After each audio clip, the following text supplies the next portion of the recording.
dudes, I'm Channel Master Jake, and so today I'm going to be starting a, well, I would say month-long series, but the month's already about a quarter of the way over. So really, it's just going to be kind of towards the, the end of the month, but it's just going to be just some fun little videos, me talking about things that I am personally thankful for. And not in a sappy sort of way either, just in things that I have seen or played or things like that, that I am thankful for, that I genuinely do love. And so today we're going back to the 90s. Granted, I was a baby in the 90s, but I still kind of saw it when I was growing up, and I watched it especially after I was about 14 or 15. And I'm talking about the spin-off to Cheers, Frasier. And I adore Frasier. If any of you have not seen it, it is how you do a sitcom right in a lot of ways. It's not a perfect show, and it probably went on longer than it should have. When it comes to a lot of sitcoms, they do that. They just string it on and on. But for most of it, I was there and I was just having fun watching it every step of the way. So for those of you who don't know, the show follows Frasier, which was a character from the 80s sitcom Cheers. The one where they're at the bar and everybody knows your name.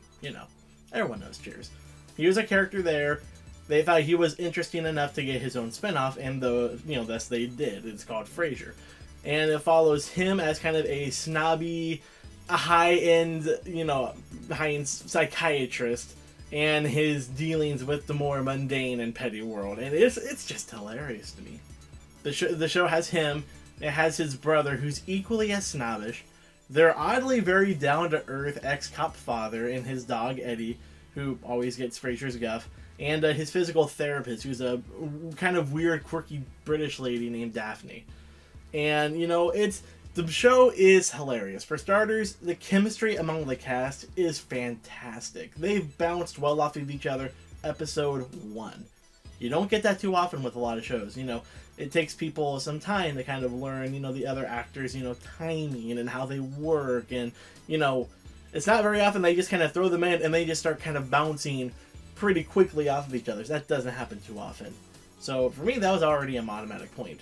Number 2 is that Frasier himself has always been a fantastic character. He's equal parts petty and kind of noble at the same time.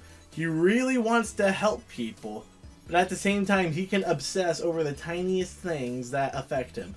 And they're just little things, too, and things that don't even matter too much, like what's going on with his snobbish wine club or something. It's like no one cares about that but him and his brother. And it's funny to watch the lengths that they go to for whatever reason and for whatever petty sort of circumstance that pops up. And it's really, really funny. And not only that, but they can kind of equally bounce it out with what's going on with, his father and kind of other people that are, kind of close to them and related to them. Because they got, the high-end stuff covered, and they can cover kind of more lowbrow humor, too. Especially because of their father. And even though they're kind of high-end and snobbish, he doesn't let that stop him at all and is always taking jabs at him. And that's another thing that I liked about the show, too. It doesn't rely a lot on physical humor. A lot of it's verbal humor. A lot of it is just quick repartee and just quick wits. And even a lot of references to stuff that I have no idea what it was, and I had to look it up, like to operas and classical musics and plays. Things that a lot of people would not even really know about. And they're throwing references left and right, and it's really funny. And you can actually learn a little bit while watching. I mean, that's how I learned about Dante's Inferno. One more thing that I really, really liked about the show was its creativity in coming up with the different sort of plot lines. It'll revisit a bunch of stuff that it already kind of went over, because it's following one dude's life. What are the odds they're going to do everything in their life unless they're the Simpsons? They've been going for 50 years now.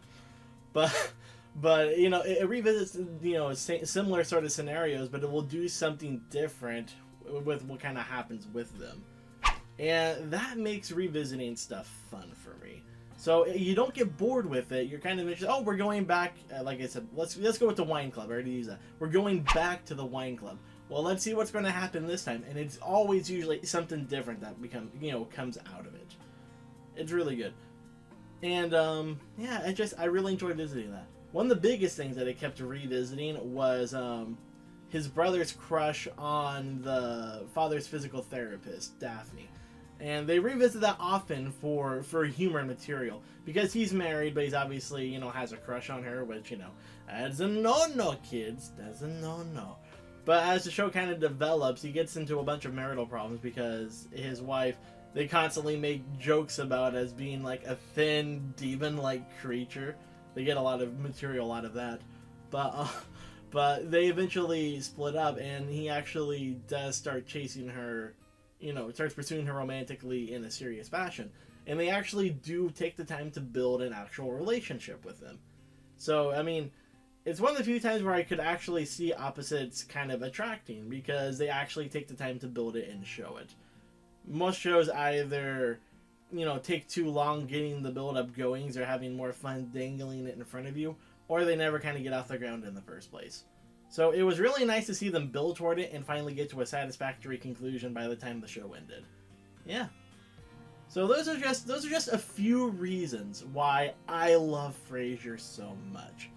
It's always been hilarious, it's always had great dialogue, great energy among the cast, funny plot lines, things that actually kind of go somewhere. And you know what, I actually wouldn't mind them visiting it again for, like, I don't know, like a special episode or something. That would be great to see. Kind of like what they're doing with Psych now. If you watch Psych and you don't know, they're doing a special Christmas episode coming out next month.